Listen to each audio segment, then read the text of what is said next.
Online study channel आप सबके अपने यूट्यूब चैनल पे आप सभी का बहुत बहुत स्वागत है। फ्रेंड्स, जैसा कि आप जानते हैं कि यूजीसी नेट की आंसर की और क्वेश्चन पेपर आ गए हैं और इसके बारे में हमने आपको पहले बता भी दिया है कि भाई आपको क्वेश्चन पेपर और प्रोविजनल आंसर की अपने यूजीसी नेट की ऑफिशियल साइट से ही डाउनलोड करनी है, क्योंकि ये जो साइट है ये सेफ साइट है और आपको यहीं से ही अपना आंसर की और क्वेश्चन पेपर को चेक करना चाहिए। तो जितने भी फेस हुए हैं जैसे कि 1 से 5 तक सभी की आंसर की यहाँ पर आ गई है। अब ये कैसे डाउनलोड होगी, कैसे हम क्वेश्चन पेपर को चेक करेंगे, कैसे उसे पीडीएफ में कन्वर्ट करेंगे, जानेंगे इस वीडियो में। तो जल्दी से वीडियो को एक लाइक कर दें। तो सबसे पहले यहाँ पर कैंडिडेट एक्टिविटी जहाँ पर आंसर की चैलेंज लिखा है इस पे आपको क्लिक करना है। ठीक है, जैसे ही आप क्लिक करेंगे कई बार इस तरीके का ऑप्शन आता है जहाँ पर डुप्लीकेट सेशन लिखा है। अब ये डुप्लीकेट सेशन का क्या मतलब है? इसका मतलब ये है कि मैंने पहले ही इसको लॉगिन कर लिया था। मैंने लॉगिन किया और लॉगिन करने के बाद मैं डायरेक्टली अपने पेज पे पहुंच चुकी हूं जहां पर आपका क्वेश्चन पेपर दिया हुआ है। जैसे कि आप यहां देख सकते हैं, मैं थोड़ा सा जूम कर देती हूँ और आप लोग देख सकते हैं यहाँ पर हिस्ट्री का जो क्वेश्चन पेपर है साथ ही आंसर की। जैसे ही आप डीओबी डाल करके, जैसे ही आप एप्लीकेशन नंबर डाल के, दो प्रोसेस है, या तो आप अपना डेट ऑफ बर्थ और एप्लीकेशन नंबर डालिए या फिर अपना एप्लीकेशन नंबर और पासवर्ड डालिए। अगर पासवर्ड याद नहीं है कोई बात नहीं, आप उसको फिर से रीसेट कर सकते हैं और दोबारा पासवर्ड यूज कर सकते हैं। बट यहाँ पर मैंने सिर्फ डीओबी डाल करके, एक हमारे कैंडिडेट हैं उनका यहाँ से मैंने चेक किया था अभी, तो डीओबी और एप्लीकेशन नंबर डाल के मैंने यहाँ पर चेक किया उनका। अब यहाँ पर जैसे आपने एप्लीकेशन फॉर्म फिल करते समय जो पेज देखा था सेम वही पेज आपको यहाँ देखने को मिलने वाला है। रजिस्ट्रेशन फॉर्म, एप्लीकेशन फॉर्म, ये जिस तरीके का पेज है इसी तरीके आप यहाँ पर देखेंगे क्वेश्चन पेपर। यहाँ हिस्ट्री का क्वेश्चन पेपर है, साथ ही आंसर की का यहाँ पर दिख रहा है। तो अब क्या है कि हम पहले किस पे क्लिक करते हैं? हिस्ट्री पे क्लिक करते हैं। ठीक है, ओके करेंगे, हिस्ट्री पे क्लिक करेंगे। अब यहाँ पर देखिए, अब क्या है, बच्चों को समझ में नहीं आ रहा है इसको पीडीएफ में कन्वर्ट कैसे करें। यहाँ पर आपके सामने दिख रहा है पूरा का पूरा क्वेश्चन पेपर, और ये क्वेश्चन पेपर कब का है? ये आपका क्वेश्चन पेपर है हिस्ट्री का। ठीक ठीक है, देख सकते हैं हिस्ट्री का पूरा पेपर है, साथ ही पेपर 1 भी इसमें दिया हुआ है। यहाँ पर क्योंकि दोनों ही पेपर एक साथ हो रहे थे, तो यहाँ पर पेपर 1 पेपर 2 दोनों ही यहाँ पर इस क्वेश्चन पेपर में आपको दिखाई देंगे। अब करना क्या है, इसको डाउनलोड कैसे करना है? तो इसके लिए हम क्या करेंगे, प्रिंट ऑप्शन पे क्लिक करेंगे। जैसे ही प्रिंट ऑप्शन पे क्लिक करेंगे तो यहाँ पर पीडीएफ का ऑप्शन सेव आपको दिखाई देगा। अगर आप अपने मोबाइल पे करेंगे तब भी, जब आप प्रिंट करेंगे तब भी वहाँ पर सेव एज अ पीडीएफ दिखाई देगा।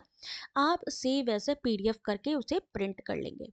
ठीक है, अब बात करते हैं कि इसकी जो आंसर की है वो जहां पर भी सेव करना है, भाई वो भी आपसे पूछेगा कि आपको कहाँ पे सेव करना है। तो मैं इसको हिस्ट्री डाल करके डायरेक्टली मैं इसको सेव कर लेती हूँ। ठीक है, अब मान लीजिए अब हमें ये भी पता चल गया, अब हमने क्वेश्चन पेपर भी डाउनलोड कर लिया, अब हमें आंसर की को डाउनलोड करना है। अब क्या करेंगे, इस आंसर की वाले पे क्लिक करेंगे। अब ये जो हमारा क्वेश्चन पेपर है ये तो चलिए मान लीजिए हमारा पीडीएफ में आ गया, बट जो आंसर की है क्या वो पीडीएफ में आ सकती है? नहीं। आंसर की आपकी पीडीएफ में इसलिए नहीं मिलेगी, फाइनल आंसर की आपको पीडीएफ में मिलेगी लेकिन ये नहीं मिलेगी क्योंकि ये एक प्रोविजनल आंसर की है।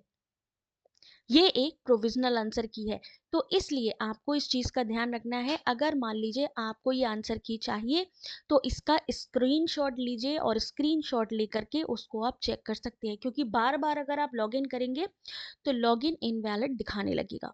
अब जहां पर भी आपने अपना क्वेश्चन पेपर सेव किया है, ठीक है, जहां पर भी आपने अपना क्वेश्चन पेपर, जैसे कि मान लीजिए यहाँ पर मैंने इसको सेव किया था, अब ये क्वेश्चन नंबर कौन सा है, क्वेश्चन नंबर कैसे चेक करेंगे? एक कॉपी लीजिए, कॉपी में क्वेश्चन नंबर लिखिए QBID 6001 6001।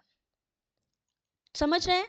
क्वेश्चन आईडी ये है 6001, क्वेश्चन के ऊपर लिखी मिलेगी जैसे QBID 6002। अब हमको मान लीजिए 6001 को हमने सबसे पहले जितने भी क्वेश्चंस को हैं यहाँ पे 601 से लेके जितने भी क्वेश्चंस हैं उनको लिख लेना है कॉपी में। अब हमें 6001 का हमें आंसर चेक करना है, तो यहाँ पर हमारा जो आंसर वहां पे हमने दिया था, क्या आंसर दिया था, 60001 का जो आंसर था, यहाँ पर देखिए जो करेक्ट आंसर है वह वो है 27102। यानी कि जो करेक्ट आंसर एनटीए की तरफ से बताया गया है वो है 27102। लेकिन हमने कौन सा आंसर टिक किया है वो कैसे पता चलेगा, वो पता चलेगा आंसर गिवन बाय कैंडिडेट 3। 3 का मतलब है हमने यहाँ पर 27103 को सिलेक्ट किया था। 3 लिख रहा है ना, यहाँ पे 3 नंबर को इन्होंने बोला ना कि आपने 3 नंबर को सिलेक्ट किया है और 3 नंबर का कोड है 27103। इट मीन्स कि हमारा आंसर गलत है क्योंकि सही आंसर 27102 है। 27102 देख सकते हैं। तो ये एनटीए की तरफ से करेक्ट आंसर है। मान लीजिए आपको लगता है नहीं, हमारा जो ये आंसर है 27103 ही सही होगा, तो आप यहाँ पर 27103 करेंगे और नीचे क्लेम करेंगे। अब मान लीजिए हम दूसरे क्वेश्चन पे चलते हैं। मान लीजिए हमें नहीं समझ में आया मैम अभी, ध्यान से देखिएगा नेक्स्ट क्वेश्चन नंबर। मान लीजिए दूसरा क्वेश्चन नंबर है 6002। ठीक है, 6002 में हमारा आंसर क्या है, हमने आंसर 4 को टिक किया है यानी कि 27108। ठीक है, 4 को हमने ब्लू, यहाँ पर जो लिंक दिख रही ब्लू कलर दिख रहा है ये हमारा आंसर है। ठीक है, अब हमने क्या करना है, सीधे जाएंगे 6002 पे। हमारा जो एनटीए का सही आंसर है वो है 27108। अब हमें देखना है कि क्या 27108 हमने भी आंसर किया है। यस, हमने भी ऑप्शन नंबर 4 को चुना है, यानी ये हमारा आंसर सही है। इससे आपका रिजल्ट भी डिक्लेयर होता है, पता लगता है कि अगर हमने 70% के अराउंड या 65 प्लस हमने क्वेश्चन सही किए हैं तो हमारा सिलेक्शन होना काफ़ी हद तक पॉसिबल है।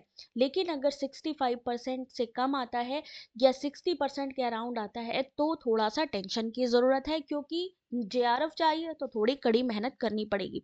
तो अब आपने क्या करना है, जितने भी क्वेश्चन पेपर हैं उनको लिखिए, क्वेश्चन नंबर लिखिए, क्वेश्चन नंबर के बाद में अपना आंसर लिख लीजिए कि भाई मैंने 1 पे टिक किया था यानी 27109 को हमने सही माना है, जबकि यहाँ पर 6003 के लिए 2711 को यहाँ पर एनटीए ने सही माना है। तो यहाँ पर हमारा जो ऑप्शन था ऑप्शन नंबर 1, लेकिन यहाँ पर इनका जो आंसर था 2711 यानी ऑप्शन नंबर 3, यानी ये आंसर हमारा गलत हो गया।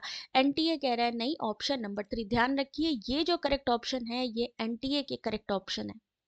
आपके करेक्ट ऑप्शन यहाँ दिए गए हैं जहाँ कैंडिडेट का आंसर लिखा हुआ है। कोड क्या है 27, हर एक क्वेश्चन के आगे उस करेक्ट ऑप्शन को भी कोड में दिया गया है। तो आप लोग कंफ्यूज बिल्कुल मत होइए। मान लीजिए एक ऑप्शन और दिखाती हूँ, मान लीजिए 6004 है। अब इसको कैसे चेक करना है, हम सीधे चलेंगे 6004 पे, हम देखेंगे एनटीए का आंसर है 27116। अब हम देखेंगे क्या हमने 27116 पे यहाँ पर टिक किया है, नहीं, हमने किसको टिक किया है, ऑप्शन नंबर 1 को। यहाँ पर हमारा आंसर 1 है लेकिन एनटीए कह रहा है 4 है।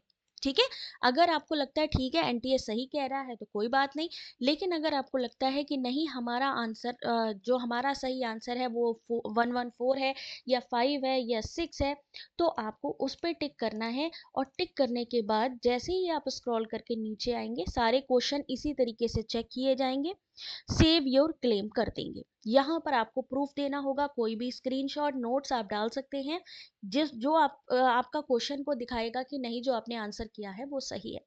तो यहाँ पर आपके क्वेश्चन नंबर जैसे यहाँ पे लिखा है सेम ऐसे ही एक टेबल बनाइए।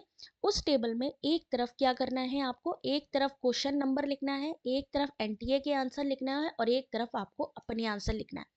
यानी क्वेश्चन आईडी लिखिए, करेक्ट ऑप्शन लिखिए, जो एनटीए एनटीए लिख दीजिए, साथ में ही अपने ऑप्शन को लिखिए कि आपने क्वेश्चन में कितने आंसर सही किए हैं, उनको भी आप लिख दीजिए। इसी तरीके से आपको पूरा क्वेश्चन पेपर मैच कराना है। आई होप अब आपको समझ में आया होगा। अगर फिर भी नहीं समझ में आया, याद रखिए आंसर की का स्क्रीनशॉट लेना होगा। जब ये आंसर की कब जो 25 तारीख डेट दी गई है कंप्लीट हो जाएगी, तब उसके बाद 2 से 3 दिन बाद फाइनल आंसर की आएगी और उसमें अपडेटेड आंसर आपको मिल जाएंगे। ठीक है, अगर फिर भी कोई कंफ्यूजन होती है तो आप हमें टेलीग्राम पर या फिर इसी वीडियो के कमेंट सेक्शन पे पूछ सकते हैं। अब यहाँ पर जो सिक्योरिटी का जो प्रॉब्लम आ रहा था सिक्योरिटी पिन का, वो भी सॉल्व हो चुका है। मैंने आपको दिखा दिया है लाइव की क्वेश्चन पेपर आंसर कैसे डाउनलोड करना है। डाउनलोड कीजिए और जल्दी से बताइए कि आपने कितना स्कोर किया है। Thanks for watching.